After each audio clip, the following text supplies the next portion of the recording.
사마리아 여인의 관심사항이라는 제목으로 은혜 받기를 원합니다. 하나님이 세상을 만드시고 또 모든 동물도 사람도 창조하셨습니다. 창조 시절부터 지금까지 인간의 삶은 끊임없이 발전하고 발전했지만 그러나 짐승들의 삶은 그때나 지금이나 동일합니다. 100년 된 돼지의 삶이나 지금 돼지의 삶이나 다를 게 별로 없다, 그런 얘기죠. 그런데 100년 전 우리 인생들의 삶과 100년 후 지금 우리의 삶은 너무나 다릅니다. 100년 전에 임금님도 못 썼던 핸드폰을 우리는 지금 어린아이도 쓰고 있어요. 100년 전에는 임금님도 타기 힘들었던 자동차를 우리는 애들도 타고 있습니다. 시대가 많이 발전됐다는 얘기죠. 이렇게 발전될 수 있었던 거에는 사람에게 하나님이 항상 생각할 수 있는 힘을 주시고 또 특별한 관심을 갖고 살아갈 수 있는 능력을 주시고 그거에 대해서 더 잘해보고 싶어하는 그런 욕심을 넣어주셨기 때문에 그게 가능했다고 볼 수 있겠죠. 만약에 사람에게 그런 욕심이나 관심사항이 없었다면 100년 전 사람의 삶이나 오늘 우리의 삶이나 동일할 수밖에 없다는 거죠. 우리에게는 이렇게 뭔가 관심하는 거, 거기에 대해서 특별히 더 해보겠다는 그런 마음의 그런 소원들을 갖는 거, 이게 욕심이라고 표현을 할 수 있겠습니다. 여기에만 머무를 수 없다는 거죠. 더 잘해보겠다고 하는 생각을 갖고 살아가는 게 바로 하나님의 형상대로 만들어진 인생들의 모습입니다. 그래서 우리는 이렇게 주신 좋은 하나님이 주신 은사를 하나님을 위해서 사용할 수 있는 사람이 될 때 하나님의 축복이 되는 줄로 믿습니다. 그런데 아담과 하와가 타락을 했어요.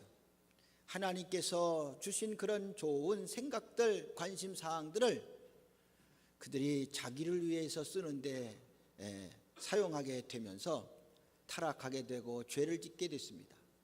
마귀의 유혹을 받았죠. 선악과를 따먹으면 네가 하나님 된다.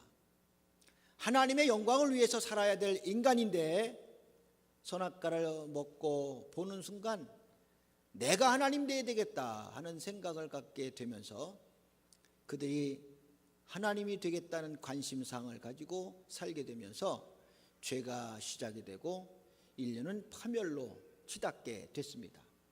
그러나 하나님은 어떻습니까?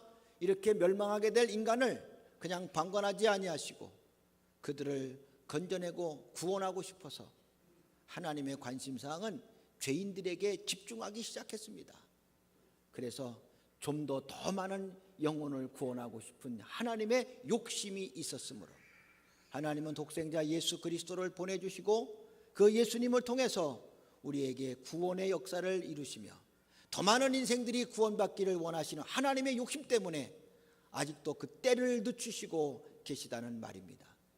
그래서 오늘도 구원받는 영혼이 늘어나고 내일도 모레도 주님 오실 때까지 계속 더 많이 늘어나기를 바라는 하나님의 구원의 욕심, 하나님의 구원에 대한 관심, 오늘 이것이 우리에게는 축복이 되고 인류의 큰 생명이 되고 소망이 된다는 말씀입니다.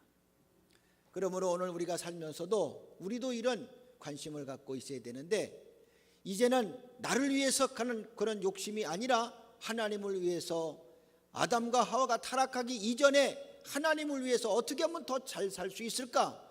그들이 이런 욕심을 갖고 관심을 가졌던 그런 마음들 우리가 간직해야 될 마음이 되는 줄로 믿습니다. 은혜 받으면 우리가 항상 하나님께 어떻게 하면 더 잘할 수 있을까? 그런 생각을 갖게 되죠. 처음 사랑 경험하면서 가슴이 뜨거워지면 하나님께 얼마나 더 잘해야 될까 하는 그런 욕심이 내 안에 불타오르죠. 그런 의로운 욕심을 간직하고 살아가는 게 그리스도인의 삶이 되는 것이죠. 오늘 본문의 말씀에서 사마리아 여자의 이야기가 나오는데 이 사마리아 여자가 갖고 있었던 관심사항이 있어요. 그 관심사항이 오늘 우리의 관심의 사항이 되고 우리 믿음의 욕심이 될 수 있는 그러한 은혜의 시간이 되기를 간절히 바랍니다. 본문의 이야기는 예수님께서 사마리아 성에 들어가시게 되었음을 말하고 있어요. 유대인 사람은 절대로 사마리아 지역에 가지 않습니다. 더러운 피가 흐르는 사마리아 사람들과는 접촉도 하지 않습니다. 말도 섞지 않습니다. 그렇게 철저하게 배척하고 대적하는 사마리아 지역에는 더러운 땅이라고 가지 않으나 우리 주님이 그 땅을 들어가셨어요. 여기서 우리는 분명히 알 것은 예수님은 혈통으로는 유대인으로 오셨지만 그러나 그분은 모든 인류를 구원하실 우리의 구세주, 우리의 영원한 왕이 되신다는 것을 말씀하고 있습니다. 사마리아 수가성의 한 우물가에 도착을 해서 거기에서 한 여자를 만나게 됐어요. 그 여자와 대화를 나누는 과정에서 그 여자 마음속에 갖고 있는 관심사항이 무엇인지를 알게 됩니다. 오늘 그 관심사항이 저와 여러분의 관심사항이 되고 의로운 욕심으로 바꿔지는 그런 축복의 시간이 되기를 주의 이름으로 간절히 축원합니다. 오늘 이 여자는 어떤 관심을 갖고 살았는가? 그는 자기 본능에 충실했고 본능에 관심이 많았던 사람이라 하는 것을 알 수가 있어요. 이 여자는 오늘 낮 12시 정오만 되면 물을 길러 우물가에 옵니다. 낮 12시는 아주 더운 시간이기 때문에 그래 사람들이 물 길러 오는 시간이 아닙니다. 해가 지고 나면 이제 좀 선선해질 때 이제 동네 아낙네들이 물을 길러 우물가에 오게 되죠. 그래서 하루에 있었던 일들을 서로 이야기하고 물도 길르고 빨래도 하고 수다도 떨고 이렇게 저렇게 자기들이 모여서 또 이렇게 하루의 일상을 얘기하는 그런 삶을 살아가고 있는 그런 시간입니다. 그 시간에 사람들이 오는데 이 여자는 12시에 왔어요. 왜냐? 사람들 만나기 싫은 거예요. 사람들 만나서 말 섞고 싶지 않은 거야. 사람들하고 같이 어울리고 싶지 않은 거야. 왜? 자기 나름대로 뭔가 사람을 회피하고 싶은 그러한 자기만의 어떤 약점이 있을 수도 있어요. 그래서 사람들하고 같이 말 섞고 하는 것이 싫어서 사람이 오지 않는 12시에 그는 늘 물을 길러 나왔습니다. 왜 물을 길러 나왔을까요? 물어보나 마나죠. 목마르니까 갈증이 있으니까 물을 길러 나왔죠. 이 여인은 사람들이 만나고 싶지 않아 물 길러 오고 싶지도 않았지만 그런데 갈증의 목마름이 있었으므로 갈증에 대한 본능이 있었으므로 그는 사람을 낯을 피해서라도 이렇게 물을 길러 왔다는 거죠. 사람이 본능에 관심하는 것은 아주 중요한 일입니다. 본능에 충실하게 산다는 것은 아주 중요한 일이다 말이죠. 배고프면 먹어야 됩니다. 목마르면 마셔야 됩니다. 그게 자꾸 내 안에 본능처럼 있어야 됩니다. 그게 만약에 없다면 사람은 생명을 유지할 수가 없어요. 배가 고픈데도 나는 먹고 싶지가 않아. 그러면 건강에 문제가 생기고요. 더 나가서 죽을 수도 있어요. 목마른데 나는 물이 먹고 싶지 않아. 물이 먹고 싶은 게 맞는 거예요. 그런데 안 먹고 싶어. 이거 진짜 병든 거고요. 심각한 문제가 있는 거예요. 어린아이가 태어나서 엄마 젖을 빠는데 그 빠를 때마다 얼마나 애를 쓰면서 빠는지 땀을 흘리면서 빨잖아요. 그래서 젖먹던 힘이라는 게 바로 그거 같아요. 온몸을 다해서 온 힘을 다해서 빠는 것 같아요. 근데 그 빠를 때마다 신기한 게 있어요. 누가 이 아이한테 젖을 빨 수 있도록 가르쳤을까? 누가 이 아이가 젖 빠는 것을 알려줘서 그것을 이렇게 잘할까? 누가 가르쳐주지 않는데도 얼마나 잘하는지 몰라. 그게 하나님이 인생들에게 내려신 본능 속에 있는 거죠. 그 아이가 그 본능에 따라서 젖을 빠를 때 아이는 건강하게 자라고 씩씩하게 자라고 튼튼하게 자랍니다. 근데 빠는 법을 몰라서 도저히 안 빨아. 그렇다면 이 아이는 그 비실비실 거릴 거고 결국은 병이 생길 수도 있다, 그런 얘기죠. 오늘 이렇게 본능에 관심을 갖고 사는 거, 그거 오늘 그리스도인들에게도 중요한 얘기입니다. 이 땅의 모든 사람들은 이렇게 본능에 충실하게 살지만 근데 믿음의 사람 그리스도인에게는 의의 본능에도 충실할 수 있는 그런 관심이 좀 있으면 좋겠다는 말씀입니다. 의에 줄이고 목마른 사람이 복이 있나니 저희가 위로를 받을 것이고. 할렐루야. 우리가 육신의 본능에만 충실하지 아니하고 그리스도인이니까 의에 충실하고 의에도 갈증을 느끼며 살아야 되는 거예요. 문제가 생기면 그리스도인은 어떻게 됩니까? 기도해야죠. 하나님께 엎드려야죠. 그게 본능이 되어야 됩니다. 본능. 근데 문제가 생겼는데도 하나님께 엎드릴 줄 모르고 사람을 찾아서 세상을 떠돌며 다닌다면 그건 본능에 관심이 없는 사람일 수밖에 없는 거예요. 요나 얘기를 하겠습니다. 요나, 하나님의 말씀에 어긋나게 반대로 도망가다가 그가 풍랑을 만나서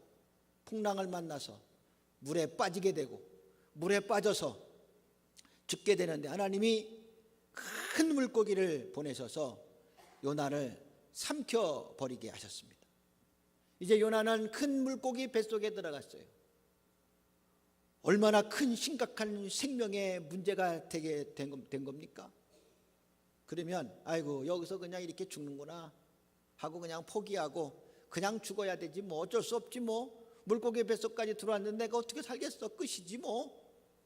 자기 인생에 이렇게 험악하고 심각한 문제가 다가올 때 그냥 포기하고 말지 뭐 그냥 죽고 말지요. 이게 아니고 살고 싶은 본능. 그래서 문제가 생기니 그가 3일 밤 3일 낮을 그 물고기 뱃속에서 하나님 앞에 간절히 기도했던 거, 이건요 믿음의 본능이 없이는 안 되는 거예요. 이런 처절하고 힘든 문제가 나한테 왔다면 다른 것 거들떠 볼 거 없어요. 하나님 앞에 부르짖고 기도하는 거예요. 그게 우리 믿음의 본능이 되어야 하고 의의 본능이 되어야 합니다. 주여 고쳐주시고 살려주시고 건져주시고 구원하여 주옵소서. 이런 본능으로 충실하게 살아가는 사람에게 생명의 복이 약속되어 있는 줄로 믿습니다. 하나님은 요나의 그 기도를 들으시고요 그를 3일 뒤에 터에 내게 하셨어요. 그리고는 어떻게 하셨습니까? 니느웨 백성을 구원하는 선지자로 그를 위대하게 쓰시니 예수님도 이 시대에 보여줄 표적은 요나의 표적밖에 없다고 요나의 그 사역을 높이 칭찬하시는 위대한 사역자가 될 수 있었던 것, 그는 믿음의 본능에 충실했던 사람이었음을 말씀하는 거죠. 사랑하는 우리 귀한 성도에게도 그런 은혜가 있기를 주의 이름으로 간절히 축원합니다. 목마르니까요 어떻게 했습니까? 우물가에 왔어요. 목마르지만 내가 이 본능에 충실하지 않으므로 나는 우물가에 안 간다 했다면 그는 생수를 마실 수가 없었습니다. 그 본능에 충실했던 이 여인이 우물가에 왔을 때 어떤 일이 났습니까? 한 번 마시면 영원히 목마르지 않는 우리의 생수 되시는 예수님을 만나는 특별한 은혜를 경험하게 됐습니다. 오늘도 이 아침에 우리가 주의 전에 왔으니 이 자리가 바로 수가성의 우물가의 그 자리가 되기를 바랍니다. 주여 내가 오늘도 삶에 지치고 피곤하여 목이 말라 주님의 전 거룩한 전에 왔으니 이곳에서 한 번 마시면 영원히 목마르지 않는 우리의 생수 되시는 예수님을 만나고 돌아가는 저들 되게 도와주시옵소서. 그래서 여러분 다시는 목마르지 않는 인생길을 걸어가는 우리 성도가 되시기를 간절히 바랍니다. 내게 생수의 말씀으로 역사하시는 시간, 내 갈증을 해결하고 나의 영혼의 목마름을 해결하고 다시는 세상의 물에 연연하지 않고도 삶의 기쁨을 누리고 삶의 축복을 누릴 수 있는 그러한 은혜의 삶이 오늘 이 아침에 사랑하는 성도들 가운데 충만하시기를 주의 이름으로 간절히 축원합니다. 두 번째, 이 여자는 사람을 만나는 것에 대한 욕심, 관심이 있었어요. 오늘 이 여자가 예수님하고 얘기하면서 예수님이 그 사람의 치부와 같은 과거를 언급합니다. 어떤 거냐면 이 여자는 남자를 많이 만났다는 거예요. 너는 남자가 5이 있었으니 지금 있는 그 남자도 네 남편 아니다. 그러니까 6명째 지금 6번째 남자를 만났다는 거죠. 이 정도 되면 우리가 흔히 말할 때 이 여자는 남자를 되게 좋아하는 사람인가 보다. 더 나가서 이 여자 혹시 창녀 아니야? 이 여자 음란한 여자 아니야? 우리는 그렇게 생각할 수도 있을지 몰라요. 왜?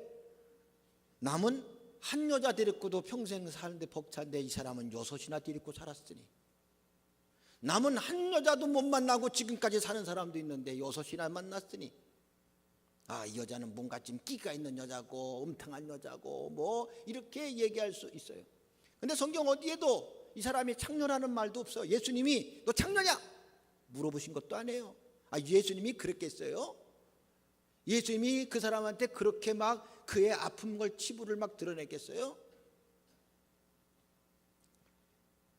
이 모습 속에서 우리는 한 여자의 모습, 일생을 한번 생각해 보는 거예요. 모든 사람이 다 그렇지만 특히 여자에게는 좋은 남자 만나는 게 정말 인생의 아주 큰 과제일 것입니다. 어떤 남자를 만나 사느냐에 따라서 그 사람의 인생이 바뀔 수가 있어요. 아무리 잘나고 똑똑해도요, 돈 없는 사람 남자 만나면 아주 돈 없는 사람의 부인으로 사는 게 되는 거고, 뭐 가난하게 살았어도 못 배웠어도 부자 남자 만나면 부잣집에서 떵떵거리며 만하님 행세하며 사는 거고, 여자 인생은 남자의 누구를 만나에 따라서 바뀌어진다는 것은 볼 때 여자는 이렇게 말하면 좀 과언일지 몰라도 좋은 남자 만나는 게 인생의 전부가 아닐까 생각합니다. 이쯤 되면 남자들이 아멘을 크게 해주시면 참 좋겠는데,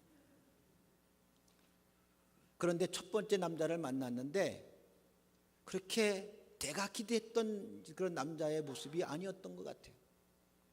그래서 결국은 헤어지게 됐고, 그래 두 번째 남자를 만났는데 두 번째 남자도 역시 그런 것 같아요. 자기의 갈증, 자기의 힘든 것, 자기의 문제를 해결해 줄 수 있는 그런 남자가 아니었던 것 같아요. 어떻든 자기의 충족할 수 없는 그런 남자였던 것 같아요. 그래서 헤어져서 세 번째, 네 번째, 다섯 번째를 만났어. 그래도 충족이 안 돼. 지금 만나서 여섯 번째 남자를 만났는데도 이 사람이 그 남편이 아니라는 걸 보면 여기에도 지금 뭔가 해결이 안 되고 충족이 안 되고 있다는 겁니다. 누군가 내 삶의 문제를 다 짊어지고 해결할 수 있는 그런 남자, 내 삶에 지치고 피곤한 이 갈증의 문제를 해결할 수 있는 그런 남자, 왠지 모르게 기대고 싶은 그런 남자, 그런 남자의 만남이 이에게는 강력한 만남에 대한 그림이 있었던 거죠. 근데 드디어 일곱 번째 남자를 만나요. 그분이 바로 우리 주 예수 그리스도이십니다. 이웃물가에서 예수님을 만나요. 예수님을 만나서 얘기해 보니까 내가 그토록 찾았던 그 남자였어. 그토록 기대고 싶고 그리고 그 안에 품고 싶어 안기고 싶은 그런 남자를 만나게 됐어요. 그는 예수님을 만나면서 삶의 기쁨을 누리고 삶의 즐거움을 경험하는 그러한 축복의 사람이 되었던 겁니다. 사랑하는 성도요, 이 땅에 사는 모든 사람도 이렇게 만남에 대한 그러한 강력한 관심, 욕심이 있듯이 이제 우리는 정말 내 인생을 다 맡겨도 부족함이 없는 내 삶의 지금부터 영원까지의 삶의 문제를 책임질 우리 주님을 만나는 그런 강력한 욕심, 그런 관심 가지고 살아가는 우리 모든 성도가 되시기를 간절히 바랍니다. 오늘 왜 왔습니까? 시간 돼서 왔습니까? 누구의 손에 의해서 끌려서 억지로 왔습니까? 그럴지라도 예수님 만나는 시간 되십시오. 예수님 만나는 욕심을 간직하시고 이 예배에 참석하십시오. 갈증이 있습니다. 내 인생을 맡기고 싶습니다. 삶이 지쳤습니다. 피곤했습니다. 어려웠습니다. 그래서 이 문제를 해결할 수 있는 그러한 사람을 만나고 싶습니다. 오늘 그런 갈증, 그런 갈망을 가지고 주님의 거룩한 전을 찾은 성도들, 주께서 만나주시는 은혜가 있기를 주의 이름으로 간절히 축원합니다. 정말 내 삶의 모든 것을 맡겨도 아깝지 않는 그러한 정말 나의 영원한 구세주, 부드럽고 온유하고 따뜻한 그러한 남자, 그런 주님을 만나는 축복, 오늘 이 여자는 그런 만남에 대한 강력한 그리움, 갈증을 가지고 살았던 사람. 그런데 그 갈증을 해결하려고 우물가에 왔더니 거기에서 그런 위대하고 놀라운 주님을 만나는 은혜를 경험하게 됐습니다. 우물가에 왜 가요? 목말라 가지. 오늘 주의전에 왜 와요? 주님 만나고 싶은 갈망 때문에 오는 거지. 사슴이 신의 문을 찾아 헤매듯이 내가 주님을 찾아 헤맵니다. 이런 갈망을 가지고 주 앞에 와야지. 그럴 때 만나주시는 축복이 있습니다. 그 은혜가 저와 여러분 가운데 충만하시기를 주님의 이름으로 간절히 축원합니다. 마지막으로 이 사람은 영적 생활에 관심이 많았던 여인이었어요. 이제 이 여자하고 이렇게 얘기를 합니다. 목말라서 왔어요. 남자가 여럿이 있었습니다. 남자에 대한 그런 어떤 만남에 대한 그런 갈망도 있었던 여인이었어요. 근데 이 여인이 예수님께서 너 남자가 5이 있었나? 지금도 이 남자가 네 남자 아니지 않냐? 라고 말하는 거기에서 그런 예수님이 어떤 분인가를 깨닫게 됩니다. 아, 이분은 그냥 여는 남자가 아니구나. 이분은 선지자구나. 선지자라고 하는 사실을 깨닫게 되면서 그 안에 이 여인의 내면 속에 고이고이 간직해두고 끄집어내지 못했던 그의 관심을 끄집어냅니다. 그리고 이런 얘기를 합니다. 전혀 예기치 못했던 질문을 하는 거예요.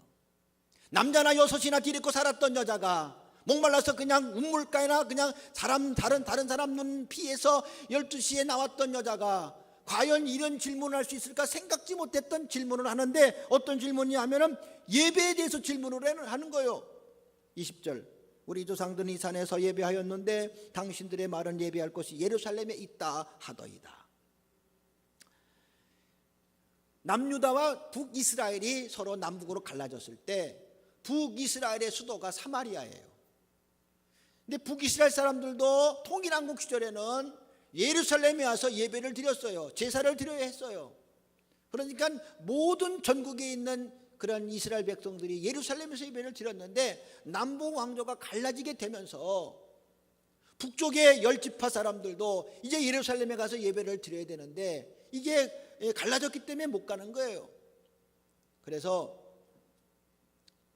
베델과 단에다가 제사 드릴 수 있는 초소를 마련해 놓고 북이스라엘 사람들은 못 가게 했어요. 그러니까 유다 백성들은 예루살렘이 자기 땅에 있으니까 자유스럽게 예루살렘에서 예배를 드렸지. 성경에 봐도 예루살렘에서 예배를 드려야 된다고 그렇게 말씀하고 있지. 근데 북이스라엘 사람들은 예루살렘에 못 와서 예배를 드렸어요. 그러니까 예배 드린 거 아니야. 그 사람들은 인정할 수가 없어요. 그런 세월 속에서 오랜 세월이 지났어. 그러다 보니까 유다 사람들의 생각에는 사마리아 사람들, 북이스라엘 사람들이잖아요. 니들도 예루살렘에 와서 예배를 드려야 되는데 니들은 예배를 못 드리고 니들 예배는 다 가짜다, 거짓말이다, 나 인정할 수가 없다, 이렇게 얘기를 했다는 겁니다.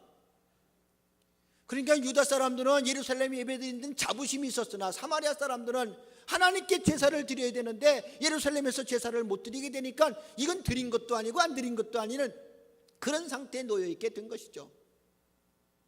오늘 이 사마리아 여인이 바로 그런 상태에서 하나님께 우리가 예배를 드려야 되는데 그런데 꼭 예루살렘에 가서 예배를 드려야 되는가?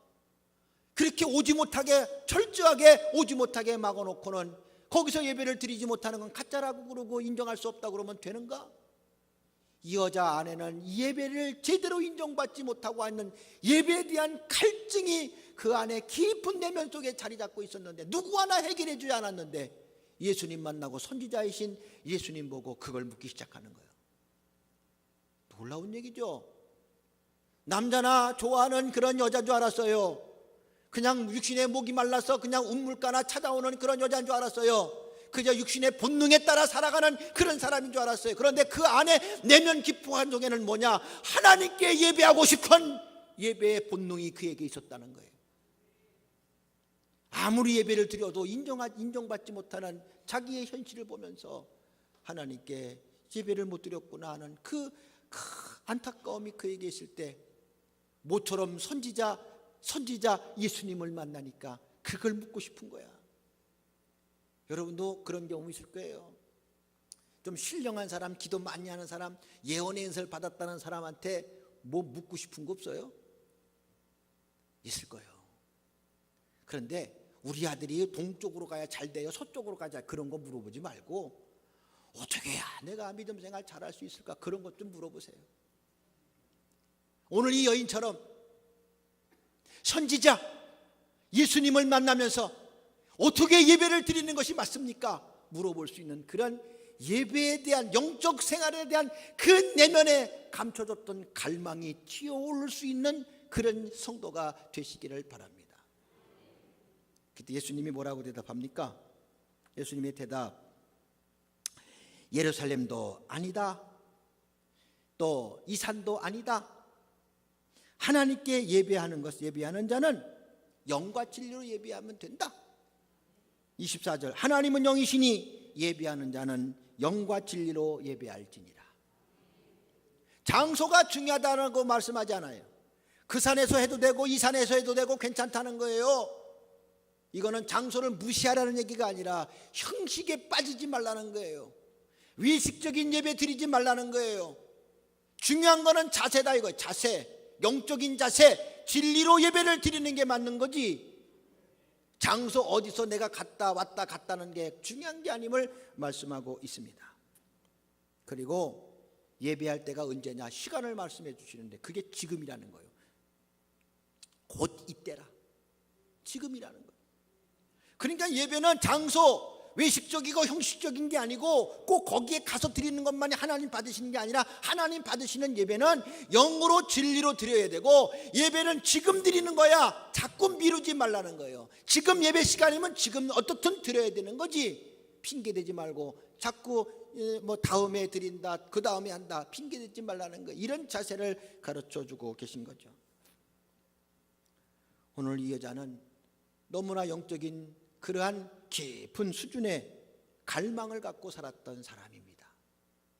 아, 이 여자 뭐 남자나 많이 밝히는 여자다, 뭐 목말라서 육신의 갈증만 갖고 해결하는 여자다, 그렇게 이 여자에게 손가락질 했다면 우리 내면에는 지금 예배에 대한 이런 갈망이 있는가? 없다면 손가락질할 자격 없어요. 내가 하나님께 온전한 예배를 잘 드릴 수 있는 사람일까? 오늘도 이 예배를 하나님이 받으실 예배일까? 이거에 대한 내 안에 갈망이 불타오르는 사람이 되어야 된다는 사실을 말씀하고 있는 거예요. 그 여자 신분 따지지 마세요. 아무개가 어떻게 입고 왔다고, 어떤 모습으로 왔다고 안 해요. 흑인 백인 차이가 아주 심각했던 미국 사회에서 있었던 일이요. 백인들이 모이는 예배, 어떤 흑인이 시간을 놓칠 수 없어서 결국 백인들이 모이는 그 교회에 가서 예배를 드리는데, 야, 흑인이 어떻게 여기 와서 예배를 드리냐, 감히 어떻게 흑인이 말이야 백인들이 모이는 데서 예배를 드리냐 하서 예배 들어가기도 전에 문에서 내쫓김을 당해가지고 예배도 못 드리고 이렇게 주저앉아서 슬퍼하고 있었다는 얘기죠. 그때 주님이 오셔서 그에게 찾아오셔서 위로해 주시는 거야. 아들아, 나도 그 교회에 한 번도 못 들어갔다. 사람 차별하고, 아이 뭐 새카만 사람이 뭘 여기서 예배를 드려. 새카만 사람은 예배 드리면 안 됩니까? 온 남루하게 옷고 오면 예배 드리면 안 됩니까? 못 배우면 예배 드리면 안 됩니까? 흑인처럼 백인처럼 멋들어지게 생겨야 되고 멋지게 옷 입고 와야 되고 그렇게 예배 드리는 겁니까? 그게 중요한 게 아니잖아요. 당신은 영으로 진리로 하나님께 예배를 드리고 있느냐? 그게 하나님 받으시는 예배라는 거 아닙니까? 야, 너 같은 게 무슨 예배를 드려? 우리는 지금 이 여인에게 손가락질할 수 없는 분명한 이유를 깨닫고, 남 탓할 것 아니라 지금 내가 그렇게 하나님께 예배드리는 자로 내 안에 이런 영적인 갈망이 타오르고 있는지를 돌아봐야 하는 겁니다. 사랑하는 성도에게 그런 은혜가 있기를 간절히 바랍니다. 이 여자는 가만히 보니까 영적인 수준이 꽤 높았던 사람이었어요. 그리고 났더니 이 여자에게는 메시아에 대한 소망이 그 안에 꿈틀거리고 있었던 것도 알게 됐어요. 오늘 보면 25절, 여자가 이르되 메시아 곧 그리스도라 하는 이가 오실 줄을 내가 아노니 그가 오시면 모든 것을 우리에게 알려주시리이다. 메시아가 오시면 그토록 궁금했던 모든 것을 알려주십니다 하고 메시아의 그 도래를 갈망하고 갈망했던 여자야. 알고 보니까 수준이 꽤 영적인 수준이 높은 사람이었어요. 여러분은 예수님 오시는 거 갈망하고 계십니까? 오든지 말든지 하고 계시는 건 아닙니까? 우리 신앙에 아주 중요한 신앙에 빼놓을 수 없는 것 하나가 바로 종말 신앙이에요. 주님이 오실 날을 기다리며 사는 신앙. 그게 빠졌다면 지금 신앙 하나 빠진 거예요. 완벽하지 못한 거예요. 주님이 오시는 그 메시아의 도래를 기다리고 살아가는 이 신앙이 얼마나 귀한 겁니까? 그래서 그분이 오실 날을 바라보면서 그분이 해결하실 것을 바라보면서 갈망하고 있는 그때 예수님이 뭐라고 말씀하시냐 하면 26절, 내게 말하는 내가 바로 그다. 할렐루야. 네가 그토록 바라던 메시아가 바로 나다. 그는 메시아를 만나는, 그토록 갈망했던 메시아를 만나는, 구세주를 만나는 특별한 은혜를 경험하게 된 거예요. 그때 그는 비로소 양동이를 버려둡니다. 양동이가 뭐예요? 목말라서 맨날 물가에 물 길러 나왔던 육신의 갈증을 해결하기 위해서 맨날 들고 다녔던 이 양동이, 예수 만나고 나니까 이게 필요 없어진 거야. 세상적인 도구가 필요 없어진 거야. 오직 예수 한 분만으로 가능하다 하고 나가서 예수를 전하는 자로 살기 시작하며 동네방네 돌아다니며 내가 예수를 봤다, 내가 메시아를 봤다고 예수 전하는 전도자로서의 삶의 변화가 나타나게 된 것입니다. 얼마나 이 여자가 영적인 수준이 높은 사람입니까? 알고 보니까 이 여자는요, 그 내면에 하나님 앞에 바로 살고자 하는 영적인 갈망이 너무나 많았다는 사람이에요. 그래서 그렇게 메시아를 기다리고 그렇게 예배를 사모하며 살았던 사람이 이 여인이었어요. 오늘 이 땅의 그리스도인의 삶이 될 수 있기를 주님의 이름으로 간절히 축원합니다. 은혜 주신 하나님께 박수하겠습니다.